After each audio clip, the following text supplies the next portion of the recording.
நான் ஒன்று சொல்லவா? நீங்கள் எல்லாருமே பணத்துக்கு அடிமை. அது உங்களுக்கு தெரியுமா? நான் ஏன் அப்படி சொல்கிறேன்னு தெரியுமா?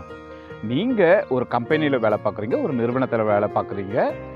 அங்கே அந்த முதலாளி, அந்த பாஸ், அந்த மேனேஜர் பண்ணுறது ஒரு தவறான காரியமாக கூட இருக்கலாம். சம்டைம்ஸ் அது உங்களுக்கு மோஸ்ட் டிஸ்ரெஸ்பெக்டபுள் திங்காக கூட இருக்கலாம்.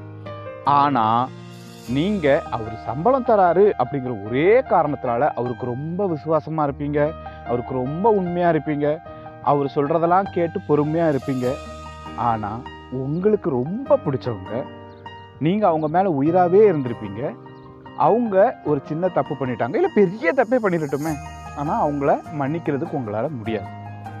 அப்போ நீங்கள் எவனோ முன்ன பின்ன தெரியாத ஒருத்தன் அவன் சம்பளம் கொடுக்குறாங்கிற ஒரே காரணத்தினால அவன் சொல்கிறதெல்லாம் கேட்பீங்க, அவன் சொல்கிறதெல்லாம் செய்வீங்க. ஆனால் உங்களுக்கு ரொம்ப பிடிச்சவங்க, யாரை நீங்கள் உயிராக நினச்சிருந்தீங்களோ அவங்க தப்பு பண்ணிட்டாங்கன்னா உங்களால் மன்னிக்க முடியாது. அப்போது நீங்கள் பணத்துக்கு அடிமை தானே? யோசிங்க.